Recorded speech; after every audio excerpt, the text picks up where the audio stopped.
अस्सलाम वालेकुम स्टूडेंट्स, मैं माजिद अली, आपका कंप्यूटर टीचर, आपका एंड्रॉयड स्टूडियो का टीचर। तो आज के लेक्चर में हम बेसिकली कवर करेंगे।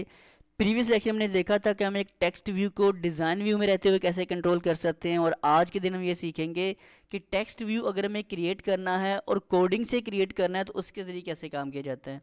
आपको बेसिकली दोनों चीज़ों का पता होना चाहिए, ज़्यादा ज़रूरी है आपको कोडिंग का पता होना चाहिए, क्योंकि कोडिंग से ही सारे मसले हल होते हैं। डिज़ाइन में चीज़ें कॉल तो हो जाती है, बाकी काम हमें बाद में आके फाइनल कोडिंग में ही करना पड़ता है, इसलिए आपको कोड व्यू का भी पता होना चाहिए। तो आज हम पूरी एक एक्टिविटी टेक्स्ट की क्रिएट करेंगे इस एम्प्टी एक्टिविटी में, और देखते हैं वो कैसे कैसे होता है।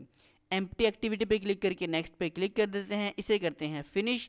जैसे ही हमने फिनिश पे क्लिक करेंगे तो हमारा जो प्रोजेक्ट है वो लोडिंग होना शुरू हो जाएगा, और इसके अंदर दो फाइलें हैं, मेन एक्टिविटी डॉट जावा और activity main underscore dot XML. हमारा काम सारा एक्सएमएल के अंदर होता है। मे भी आपके साथ डायरेक्ट कोड ओपन ना हो। यहाँ पर राइट साइड पे देखें तो ये डिज़ाइन व्यू एक बना आता है, इस पर क्लिक करोगे शायद आपकी विंडो इस तरह ओपन हो जाए, क्योंकि मैं कोडिंग में उसे क्लोज तो कोडिंग व्यू मेरा ओपन हुआ था। तो ये डिज़ाइन व्यू उसका आ रहा है, जिसमें कंपोनेंट ट्री में लिखा आता है कंस्ट्रेंट लेआउट। कंस्ट्रेंट लेआउट का ना आपको मैंने पहले अभी तक बताया ना अभी आपको पता है, क्योंकि इसकी पूरी पर एक वीडियो बनेगी, प्रॉपर वीडियो बनेगी, फिर समझ आ पाएगी आपको। लेकिन बात ये आती, नीचे लिखा था टेक्स्ट व्यू। ये जो टेक्स्ट लिखा आ रहा है, आज हम इसको कोड से सारा कंट्रोल करने वाले हैं। तो मैं इस पर क्लिक करके इसे डल कर देता हूँ, ख़त्म हो गया। और अभी तक हमारे पास सिर्फ कंस्ट्रेंट लेआउट अवेलेबल है, और लेआउट की मैंने क्यों कहा ना बार बार कि लेआउट बाद में बताऊंगा, बाद में बताऊंगा, इसलिए कहता हूँ क्योंकि ऊपर लेआउट अगर देखो तो ये सारे लेआउट पड़े हुए हैं। जब लेआउट को तरतीब से करना शुरू करेंगे, सबसे ऊपर कंस्ट्रेंट लेआउट ही है बेसिकली, तो इस लेआउट की बारी तब आएगी, आपको सारा कुछ ईजीली क्लियर हो जाएगा। अब इसके अगर मैं जाता हूँ यहाँ से कोड व्यू में, तो यहाँ देखेंगे आपके पास इस तरह से कोडिंग नज़र आ रही है आपको, ठीक है। इसका जो एंड्रॉयड वाला कोड है वो नीचे क्लोज भी आपको नज़र नहीं आ रहा। तो आप लोगों ने कोशिश ये करनी है, जैसे मैंने अभी काम किया, मैं कंट्रोल अगर जी करूँ तो ये देखें वहाँ जब डेल किया तो नीचे ये जो क्लोजिंग कोड है ये भी ख़त्म हो जाता है। तो कोशिश करें कि वहाँ ख़त्म करने के बजाय यहाँ से आएँ और इधर से टेक्स्ट को रिमूव करें यूँ करके। ये कॉन्सेप्ट ध्यान में रखिएगा कि वहाँ से क्लोज करते तो ये नीचे वाला भी आपका एंड्रॉयड जो होता है कंस्ट्रेंट लेआउट है, इसका क्लोज लेआउट कैंसिल हो जाता है। आपने यहाँ इसके कोड व्यू में आके इसको क्लोज करना है, ना कि वहाँ कैंसिल करना है। पहला पॉइंट अच्छे से क्लियर हो गया आप लोगों को? ओके। अच्छा, करना क्यों है? समटाइम क्या होता है यहाँ पे, अगर ये कोड नीचे क्लोज ना हो, जैसे मैं यहाँ लिखता हूँ, अब देखो मैं कुछ कोड यहाँ लिखना चाह रहा हूँ तो मुझे वहाँ पे कुछ सहूलत ही नहीं मिल रही कोड लिखने की।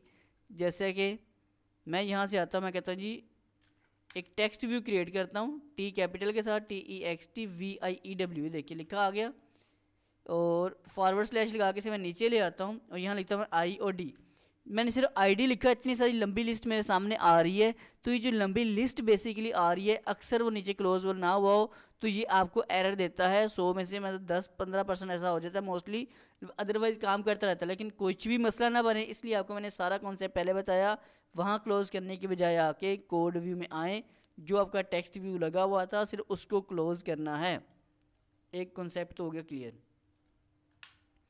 अब हम सब बनाने लगे हैं इसमें एक टेक्स्ट एक्टिविटी, क्योंकि वहाँ जब देखते हैं जाके तो यहाँ पर कुछ भी नहीं है, कोई टेक्स्ट कुछ भी लिखा नहीं आ रहा। हम इसके कोड व्यू में जंप करते हैं, और कोड व्यू में सबसे पहली चीज़ होती है आपको वो चीज़ डिफाइन करनी जिस चीज़ के ऊपर आप काम करने वाले हो। तो हमें काम किस चीज़ के ऊपर करना है? एक टेक्स्ट व्यू बनाना है जिसके अंदर टेक्स्ट लिखा हुआ हम डिस्प्ले करवा सकें अपनी ऐप के ऊपर, अपनी एप्लीकेशन के ऊपर। तो यहाँ पे लेस देन ग्रेटर देन का साइन लग जाता है, और TEXT मैंने टेक्स्ट लिखा, स्मॉल में लिखा, तो देखिए कुछ और चीज़ें लिखी आ गई हैं। और अगर मैं करता हूँ V साथ प्रेस कर देता हूँ, अभी भी कुछ और आ रहा है। अब मैं यहाँ कैपिटल T से शुरू करता हूँ, शिफ्ट T करता हूँ, तो यहाँ सबसे ऊपर AB टेक्स्ट लिखा आ रहा है, मतलब टेक्स्ट एक व्यू लिखा आ रहा है। तो ये चीज़ ज़हन में रखनी है कि इसमें केस सेंसिटिव लैंग्वेज है। स्मॉल और कैपिटल और स्मॉल लेटर में बहुत ज़्यादा फ़र्क है इन चीज़ों में, इसको बहुत अच्छे से बारीकी से समझना आपने। तो मैंने T इसका कैपिटल लिखा, टेक्स्ट व्यू आया। अब आपकी मर्ज़ी टेक्स्ट व्यू चाहे खुद लिख लो, चाहे इसके ऊपर, देखिए मैं एरो की ऊपर नीचे कर रहा हूँ, ये ब्लू कलर के ऊपर जब आए इस पर आप एंटर कर देंगे तो आपका व्यू खुद ब खुद लिखा आ जाएगा। ओके। और यहाँ पे फॉरवर्ड स्लैश आगे से मैं क्लोज कर देता हूँ और नीचे ले आता हूँ, क्योंकि मुझे सारा काम इसी टैग के अंदर वाली साइड में रहते हुए चीज़ को बनाना है। तो अब मैं इसके एट्रीब्यूट कौन कौन से हैं वो सारे बताना चाहूँगा। पहली चीज़ तो इसका आईडी डिफाइन करना है। मैं सिर्फ यहाँ पे आई और डी लिखता हूँ, ठीक है। इसके दो मेथड है लिखने के, एक पूरा कोड खुद लिखना पड़ता है, पहले लिखना पड़ेगा एंड्रॉयड ANDROID, फिर आगे आपको शिफ्ट और कोलन साइन, इन्वर्टेड कोमा के जो लेफ्ट वाला बटन है वो कोलन है, मैंने शिफ्ट के साथ उसको दबाया, फिर आपको आगे क्या लिखना पड़ता है ID, I small D small, ID लिखा। इसके बाद इक्वल का साइन लगा के आप एक इन्वर्टेड कोमा लगाएंगे, दूसरे वाला ऑटोमेटिक क्लोज हो जाएगा आपका। और इसके अंदर आपने मेंशन करना है, शिफ्ट का बटन दबाना है, ऊपर जो 1 2 3 लिखा आता है अल्फ़ा न्यूमेरिक में, वहाँ शिफ्ट और 2 दबाएंगे तो आपके पास ये @ साइन आ जाएगा। और यहाँ आप इसको प्लस का साइन आपके पास अवेलेबल है, बैक स्पेस के जो लेफ्ट पे होता है वो प्लस का साइन है, शिफ्ट दबा के मैं उस पर क्लिक करता हूँ, आई मीन प्रेस करता हूँ तो वो प्लस का साइन आ गया। और अब मैं लिख देता हूँ I और D, तो ये मेरे पास लिखा आ चुका है। उसके बाद आपने फॉरवर्ड स्लैश लगाना है, शिफ्ट के जो लेफ्ट में बटन है वो फॉरवर्ड स्लैश है, डायरेक्ट प्रेस करना है, आपको शिफ्ट दबाने की ज़रूरत नहीं है। तो मैंने वो प्रेस किया। आगे आपने इसका नेम डिफाइन करना है कि इसका क्या नेम होना चाहिए। तो मैं यहाँ पे TEXT टेक्स्ट V कैपिटल कर देता हूँ, VIEW। देखिए जैसे पूरा हुआ इसका कलर ऑटोमेटिक हो गया पर्पल। ये ऊपर वाले टेक्स्ट देख रहे हैं, जो जो टेक्स्ट अपनी कोडिंग कंप्लीट हो जाती है वो पर्पल में आ रही है, और जो जो लेआउट्स वाले व्यू थे उसने अपना जो मतलब जिसके अंदर सारा कुछ स्टोर हो रहा है उसका नाम उसने वाइट कलर में कर दिया, और जो भी उसकी अंदर की वैल्यू है उसको उसने ग्रीन कलर में आपके सामने अप्लाई कर दिया हुआ है। तो ये सारा कुछ कोड अपना डन हो चुका है। अब ये हमें सारा कुछ कोड मेहनत करके लिखना पड़ा, यही काम आप सिर्फ यहाँ पे ID लिखते, ठीक है जी, तो अपना काम तब भी चल जाना था। तो मैं इस ऊपर वाले ID को अगर रिमूव कर दूँ, क्योंकि एक एक पॉइंट आपको कॉन्सेप्ट करना ज़रूरी है, क्योंकि बाद में सारा काम कोडिंग से करना पड़ता है, डिज़ाइन वाला काम भी ज़रूरी है, लेकिन जारी बात है डिज़ाइन एक हद तक बंदा कंट्रोल कर सकता है, बाद में उसकी भी जो डिज़ाइनिंग में चीज़ें उससे भी आगे कोड से कंट्रोल करना है। तो इसलिए मैंने ये कोड व्यू बनाया। अब यहाँ आप करेंगे क्या, वीडियो को बारीकी से बना रहा हूँ, लंबी वीडियो है, लंबी वीडियो से बोर है तो आप छोड़ के जा सकते हैं, रिलैक्स। मैं कुछ उन दोस्तों के लिए सिर्फ ये वीडियो बना रहा हूँ जो बिल्कुल बारीकी से इसको सीखना चाह रहे थे।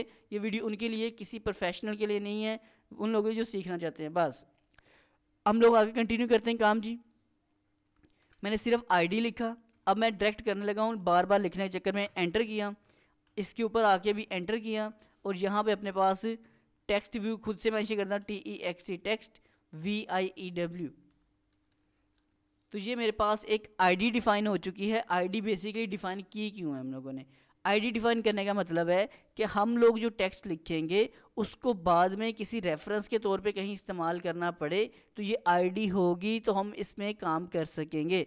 तो ये भी पॉइंट आप तक क्लियर हो चुका होगा ID क्यों इस्तेमाल किया, कि इन केस आप इस टेक्स्ट को या इस टेक्स्ट की जगह या इस टेक्स्ट को किसी दूसरी जगह पे डिस्प्ले करना चाहते हैं। जैसे कि यूज़र ने अपना यहाँ पे नाम लिखा, आप कोई ऐप ओपन करें, वहाँ में लिखा है जी वेलकम, उसका नाम लिखा आए, तो वो इस टेक्स्ट व्यू में नाम होगा, और इसका जो हमने ID बनाया है इसकी बेस के ऊपर हम इसको कहीं भी कॉल कर सकेंगे। तो ये फ़ायदा है आपको ID बनाने का। ID से आपके डिज़ाइन व्यू में कोई फ़र्क नहीं पड़ने वाला। चेक करते हैं जाके, तो यहाँ देखते हैं कुछ भी आपको बना नज़र नहीं आ रहा, ठीक है जी, यहाँ कुछ भी बना हुआ नज़र नहीं आ रहा था, सिवाय ऊपर एक छोटे से 3 डॉट की सिलेक्शन बनी हुई थी, और कुछ भी नहीं था। यहाँ देखिए टेक्स्ट लिखा आ गया, ये जो मैंने उसका लिखा था ID वो यहाँ लिखा आ गया, टेक्स्ट व्यू मतलब जो नाम था उसका, और ये उसके अंदर अभी काम चल रहा है लेकिन लिखा नज़र नहीं आ रहा। अब आगे चलते हैं इसके कोड व्यू में फिर से। जब आप इसका ID डिफाइन कर लें उसके बाद आपका काम है इसकी डिफाइन करना, किस चीज़ को, विड्थ और हाइट को, कि आपका टेक्स्ट बॉक्स का साइज़ क्या होना चाहिए। मैं बेसिकली सारा वो काम करके दिखा रहा हूँ जो हमने पिछले वीडियो में उसके ज़रिए किया था डिज़ाइन में। अब सारा कुछ हम कोड से करना सीख रहे हैं। मैंने एंटर किया नीचे की तरफ, अब मैं यहाँ लिखता हूँ लेआउट, LAY, लेआउट लिखा आता है मेरे पास, लेआउट हाइट और रिक्वायर्ड भी लिखा आता है कि ये आपने लाजमी देनी है। मैं इस पर क्लिक करके एंटर करता हूँ। अब वो कहते हैं जी कि लेआउट जो हमने बना रहे हैं टेक्स्ट व्यू का, उसकी हाइट क्या होनी चाहिए। तो हाइट आप इसकी लिखेंगे, मैं जैसे करता हूँ 150 के साथ आपने लाजमी तौर पे ये लिखा आता है जी क्या क्या करना है, DP है, IM है, MM है, PT है। हम लोगों की इसमें जो स्पेसिंग सारी कंट्रोल होनी है, टेक्स्ट व्यू की सारी होनी है किस चीज़ में, वो हम करेंगे हमेशा DP में, DP। एंटर किया, उसके फ़ौरन बाद लिखा आता है इसकी विड्थ, तो W0 प्रेस करना है। पूरा आपको एंड्रॉयड और ये देखिए, अगर मैं लिखता हूँ AND, तो एंड्रॉयड से भी लिखा आ रहा है, लेकिन हमें जाना जब विड्थ में है तो आप डायरेक्ट यहाँ W प्रेस करके विड्थ लिखो, एंड्रॉयड विड्थ लिखा आ गया, एंटर किया। तो अब इसके अंदर कहते हैं बताएं कि विड्थ कितनी होनी चाहिए, तो मैं कह देता हूँ लाइक 300 बाद में इसकी कमी ज़्यादा करके देख लेंगे, DP लाजमी लिखिएगा, एंटर करके नीचे आते हैं और वहाँ जाकर चेक करते हैं कोई चीज़ तो नहीं बन गई कहीं छोटी मोटी। तो ये एक आउटलाइन आपको नज़र आ रही होगी, जब पहले टेक्स्ट बनाया था तो यहाँ छोटा सा बनाया था यही बॉक्स। अब इसकी हमने बाउंड्री डिफाइन कर दी है कि ये हमारा वो टेक्स्ट व्यू है, इसके अंदर हम लोग काम करने लगे हैं जी। अब इसके अंदर सिचुएशन नेक्स्ट क्या आती है वो देखते हैं। नेक्स्ट हमारे पास इसी में कहाँ चले गए हम लोग, दिस वन कोड व्यू में चलते हैं, इसका तो काम खत्म करें जी। कोड व्यू में जाने के बाद इसकी हमने विड्थ होगी, हाइट हो गई, उसके बाद हम जंप करते हैं नीचे की तरफ। मैं फिर से आता हूँ, हमें पता लगा इसकी विड्थ कैसे डिफ़ाइन करनी है, हाइट कैसे डिफ़ाइन करनी है। अब हम इसको समझते हैं कि इसके अंदर हमें जो टेक्स्ट लिखना है बेसिकली वो टेक्स्ट कैसे लिखना है। तो आप क्या बोलेंगे, TEXT टेक्स्ट लिखा है सबसे ऊपर एंड्रॉयड टेक्स्ट में, एंटर करता हूँ। अब इसके अंदर आपका वो आपने टेक्स्ट टाइप करना है जो आपने इसके अंदर लिखना है। ओके, तो आप क्या करेंगे, इसमें कोशिश करेंगे ये जो लिखा आ रहा है एंड्रॉयड, इस तरह से एंड्रॉयड में मैंने लिखा, नीचे लिखा आ गया ऑटोमेटिक स्ट्रिंग, और यहाँ पर आप अपना वो टेक्स्ट लिख दें जो भी आप उसमें टेक्स्ट लिखा डिस्प्ले करना चाहते हैं। मैं लिखना चाहता हूँ यहाँ पे कंप्यूटर माजिद अली, MAJIDALI, और वहाँ जाके उसके व्यू में मैं चेक करके देखता हूँ कि ऐसा कुछ हुआ कि नहीं हो पाया। कोड व्यू में गए, वहाँ देखिए ऊपर लिखा आ रहा है, एक तो स्ट्रिंग लिखा आ रहा है और साथ माजिद अली, दोनों चीज़ें मतलब जो जो चीज़ें थी वो सारी की सारी वैसे लिखी आ रही हैं। अब मैं इसके कोड व्यू में अगर जाऊँ, मैं इसको अगर मिटा दूँ यहाँ से, तो ये ग्रीन हो गया है। हालांकि करना हमने ऐसे ही है, जो मैंने करके दिखाया वैसे ही करना है, लेकिन अब मैं यहाँ से आपको उस कोड डिज़ाइन व्यू में जाकर दिखाता हूँ। तो अब सिर्फ मेरा यहाँ पे नाम आ रहा है, जूम करके दिखाना चाहिए मुझे आपको, ऐसे तो नहीं शायद पता लगेगा आपको। यहाँ मैंने सिर्फ अपना नाम मेंशन किया है जो आपको शायद नज़र आ पा रहा है जी। ये देखिए माजिद अली लिखा हुआ आपको नज़र आ रहा होगा, लेकिन पहले साथ वो जो लिखा था हमने स्ट्रिंग @ वो सारा कुछ वैसे लिखाना शुरू हो गया। उसका क्या लॉजिक होता है, अब उसकी तरफ चलते हैं ज़रा। अब इसे अगली कोडिंग में जब मैं जाऊँगा तो अब मैं अगली कोडिंग करके वापस इसके ऊपर आता हूँ। अगली कोडिंग में मैं इसका कलर ज़रा चेंज कर देता हूँ बैकग्राउंड का पूरा, ताकि जो बॉक्स है वो कलर नज़र आ जाए। मैं लिखता हूँ BACK बैक, तो सबसे ऊपर लिखा आ गया बैकग्राउंड, मैंने क्लिक किया। अब यहाँ से कई किस्म के कलर्स बने बनाए आ रहे हैं, कलर एसेंट, कलर प्राइमरी, आप इस पर क्लिक करें और ये पीछे कलर वो जो ऐड किया वो कलर आपको नज़र आ गया होगा। यहाँ चलते हैं तो ये देखिए पूरा यहाँ पे बॉक्स में हो चुका है कुछ इस तरह कलर। अब अगर मैं वापस आता हूँ कोड व्यू में और यहाँ आके ये चेक करते हैं कि ये सारे टेक्स्ट तो ठीक आ रहे हैं, ये एंड्रॉयड टेक्स्ट जिसमें मैंने अपना नाम लिखा है वो हाईलाइट अभी तक हो रहा है, उनकी तरफ से वो एरर टाइप चीज़ आ रही है। तो अब इसमें हम क्या करते हैं, जाके यहाँ से भी चेक करते हैं आके, ये भी रेड कलर में बता रहा है कि हाँ जी कुछ यहाँ पे एरर आ रहा है आपका। कोड व्यू में चलते हैं, इसके शुरू में क्लिक करता हूँ मैं जैसे पहले था, और कीबोर्ड से आल्ट और एंटर का बटन दबा के आपने पहला लिखा था एक्सट्रैक्ट स्ट्रिंग रिसोर्सेज, इस पर क्लिक करके अब मैं ओके करता हूँ। तो अब उसने स्ट्रिंग ही किया है और कुछ भी नहीं किया काम, ठीक है, जैसे था वापस उसने वैसा ही काम किया है, लेकिन वो जो एरर टाइप चीज़ बनी आई थी वो उसने क्लियर कर दी। हमारा जो काम था वो डन हो गया वहाँ पे रहते हुए कम अज़ कम। अब यहाँ पे तो आपको नज़र आ रहा है कि हाँ जी एड्रेस स्ट्रिंग है, लेकिन इस जगह पे वो चीज़ लिखी नज़र नहीं आ रही आपको, तो आपने वहाँ से चूज़ करना है। अब इसके बाद सिचुएशन हमारे पास क्या आती है, अच्छा ये जो मैंने अभी कलर्स किए, कलर्स को भी कवर करते हुए हम आगे बढ़ते हैं ज़रा।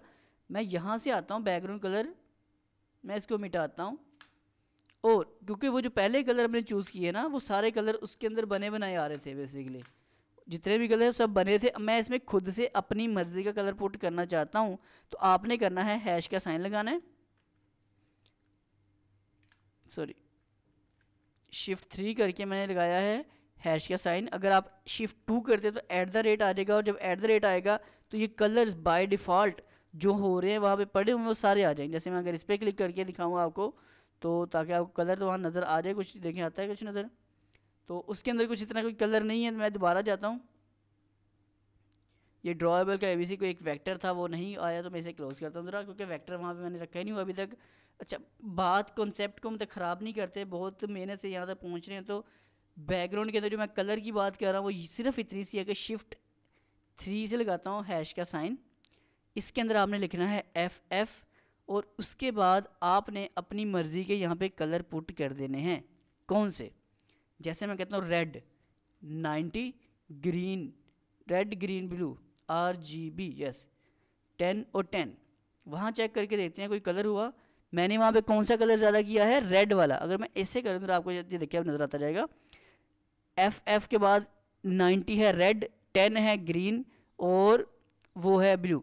अच्छा ये ग्रीन कैसे हो गया ऑटोमेटिक? क्योंकि पहला जो मैंने सिलेक्शन के दौरान 90 इधर आ गया। मैं कंट्रोल से करके दोबारा करके दिखाना चाहूँगा आपको बात ये वाली। मैं कहता हूँ इसमें जो रेड है वो 10% यूज़ हो, जो ग्रीन है वो ज़्यादा यूज़ होना चाहिए। तो बाद वाले जो दो वैल्यू उसमें कहता हूँ 90, तो ग्रीन ज़्यादा हो गया। अगर इसको मैं 10 कर दूँ और इसके बाद वाली वैल्यू को जाके कर देता हूँ, बाकी बचा भी इसको मैं 90 करता हूँ, तो ब्लू आपको ज़्यादा डार्क नज़र आ रहा होगा। ठीक है जी, तो उम्मीद है ये वाला कॉन्सेप्ट समझ आ चुका होगा आपको।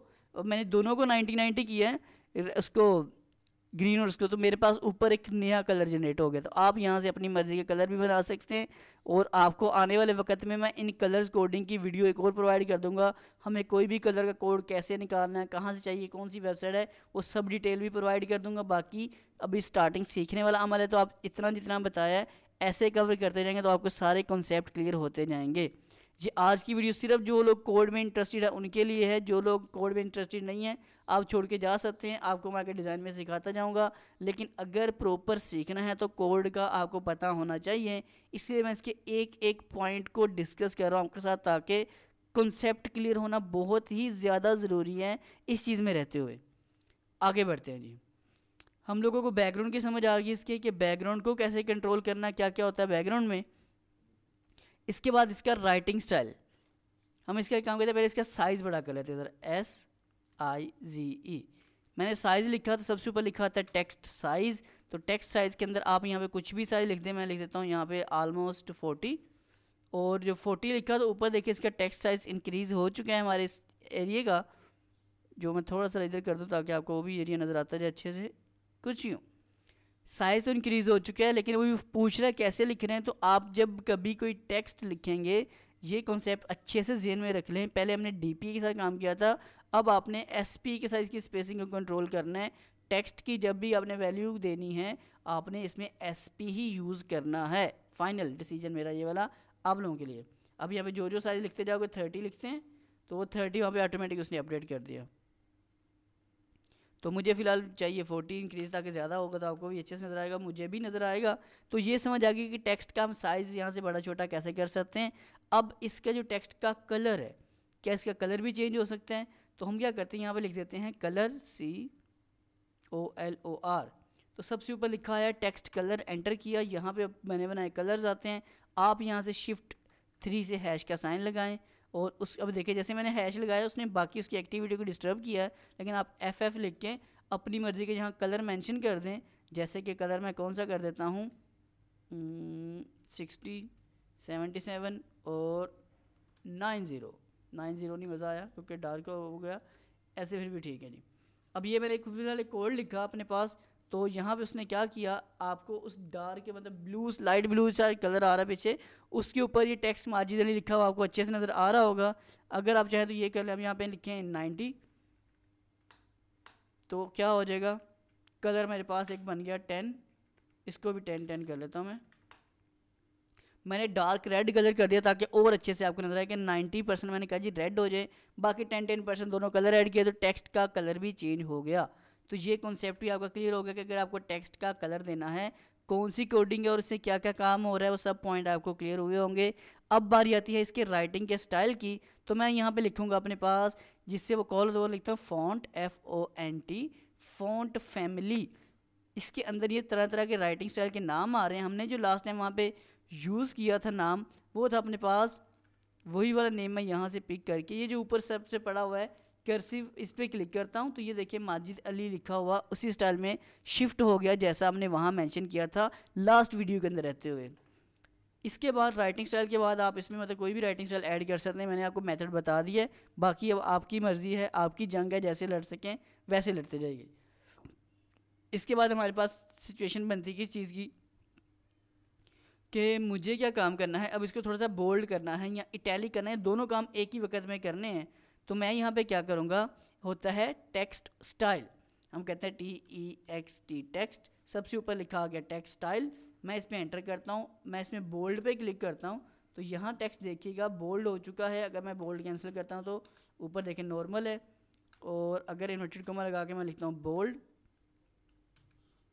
तो आपको टेक्स्ट बोल्ड नज़र आ रहा होगा साथ साथ। और अगर मैं साथ इटैलिक लिख लेता हूँ ITA तो वो थोड़ा सा टेक्स्ट इटैलिक भी हुआ होगा, ज़रा गौर कीजिएगा। और ये ख़ास चीज़ इसमें ये समझें कि एक ही लाइन में दो कोड कैसे इस्तेमाल हुए, इसकी बात भी कर लेता हूँ मैं। पहले तो हमने बोल्ड किया टेक्स्ट को, पहले नॉर्मल करता हूँ। टेक्स्ट आपको नॉर्मल नज़र आ रहा है, बोल्ड के स्पेलिंग गलत है, मैं जैसे डी लगाऊंगा वहाँ देखिए बोल्ड हो गया टेक्स्ट। उसके बाद ये जो पाइप साइन होता है इसको लगा के आप इसको कंटिन्यू कर सकते हैं। कहाँ से लगता है ये वाला साइन, शिफ्ट का बटन दबा के, ठीक है, शिफ्ट आपने इसी के अंदर रहते हुए इन्वर्टेड कॉमा के अंदर ही शिफ्ट, और जहाँ आपका एंटर के लेफ्ट के ऊपर बना आता है बैक स्लैश, आप उसके ऊपर थोड़ा देखें तो सीधी लाइन आ रही होती है, बोलते हैं पाइप साइन।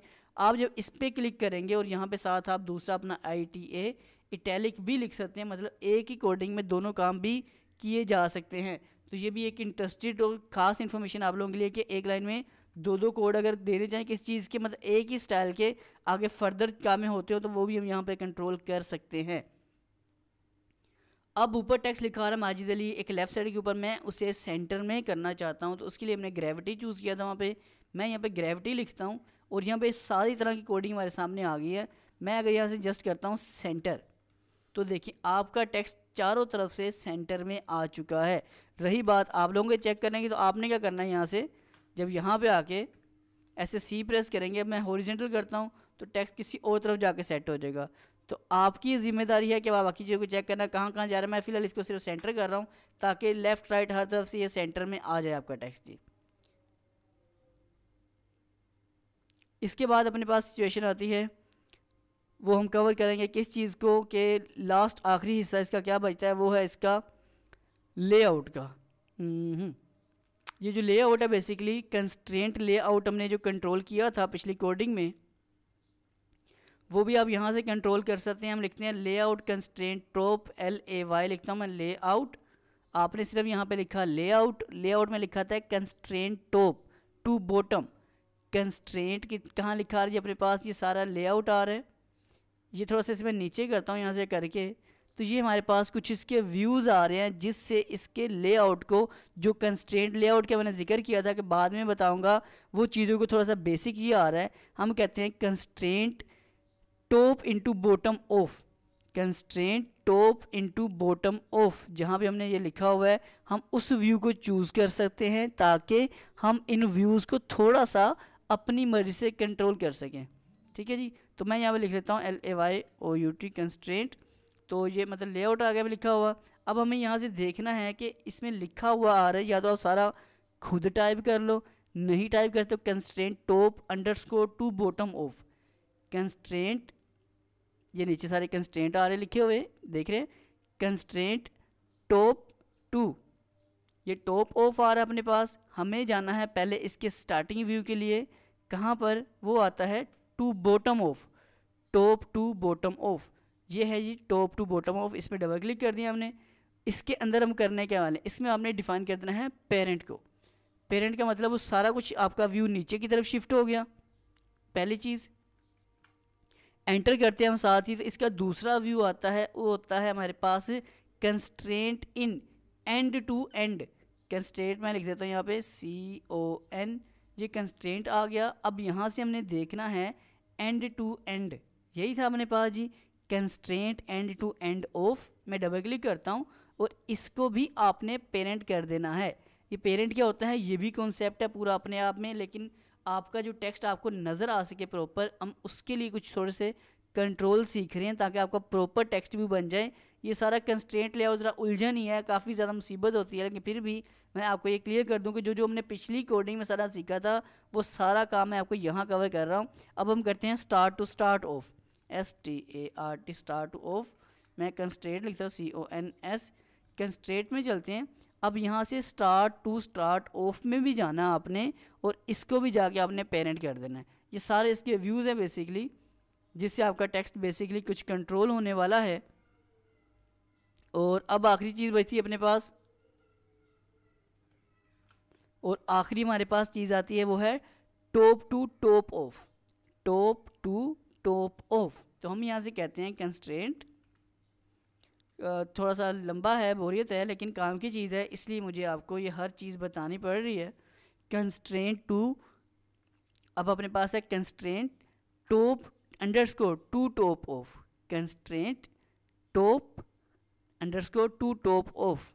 इस पर डबल क्लिक हमने किया, इसको भी पेरेंट करके देखते हैं जी। तो आप अब इसको मैं थोड़ा जूम कम कर रहा हूँ, मैंने जूम काफ़ी ज़्यादा किया हुआ था, तो ये देखिए मैंने बहुत ज़्यादा जूम किया था, तो थोड़ा दाएं बाएं हो रहा था हमारे पास सारा का सारा काम। तो ये आपका लेआउट प्रॉपर कंस्ट्रेंट हो चुका है, मतलब पहले उसमें एरर था, अब ये हमने ख़ास तरीके से इसका लेआउट को कंट्रोल किया है। लोग इसको प्रेफर नहीं करते और मैं भी नहीं करता, क्योंकि इसमें बहुत सारी लंबी कहानी में सेट करनी पड़ती है, व्यू सेट करने की। जैसे लास्ट टाइम मैंने इधर को पकड़ पकड़ स्प्रिंग सेट करके दिए थे ना, ये वही वाला काम है। हमने ये कोडिंग लिखी है तो वो जाके सेट हुआ है हमारे पास काम हमारा ये वाला। इसका थोड़ा साइज़ हम कर देते हैं इंक्रीज़, ताकि आपको और अच्छे से नज़र आ जाए कुछ यूँ। तो ये हमारी आज की वीडियो काफ़ी लंबी है, लेकिन सारी के सारी फुली इन्फॉर्मेटिव है। बहुत सारी प्योर इन्फॉर्मेशन मैंने इसके अंदर आपको प्रोवाइड की है, जो आपके लिए बहुत ज़्यादा ज़रूरी थी। अगर ये वीडियो यहाँ तक अगर आपने देखी है, समझ आई है, तो अब इसे लाइक कीजिएगा, नहीं समझ आए तो छोड़ दीजिएगा। मेरा फ़र्ज़ था आपको बताना, आपके लिए ये वीडियो बनाना, अपना टाइम देना आप लोगों को। अब आपकी मर्ज़ी है इसको सीखना या ना सीखना। वीडियो अच्छी लगी है तो इस वीडियो के कमेंट्स में जिन्होंने लास्ट तक वीडियो देखी है, उन्होंने यहाँ पे लिख देना है इन्फॉर्मेशन, ताकि मुझे ये कम से कम तसल्ली हो जाए कि ये लंबी वीडियो बना रहा हूँ, वो भी कोई वीडियो देखता है कि नहीं देखता। कमेंट्स में काइंडली इन्फॉर्मेशन लिखिएगा, ताकि मुझे पता लगे कौन कौन है जो इस कोर्स को कंटिन्यू करना चाह रहे हैं, ताकि मैं उस लिहाज से सोच के इस कोर्स को मज़ीद कंटिन्यू करूँ, क्योंकि इसके व्यूज़ भी उस लिहाज से कम हैं। तो प्लीज़ इसके अंदर कमेंट्स में इन्फॉर्मेशन लिखिएगा अगर आपको ये वीडियो समझ आ चुकी है और आपने लास्ट तक देख लिया है। मैं माजिद अली आपसे मुलाकात करूँगा एक नेक्स्ट वीडियो में कुछ और प्योर इन्फॉर्मेशन के साथ। मुझे दें इजाज़त, चैनल को सब्सक्राइब ज़रूर कीजिएगा। तमाम दोस्तों की तरफ से अल्लाह हाफिज़, बाय बाय।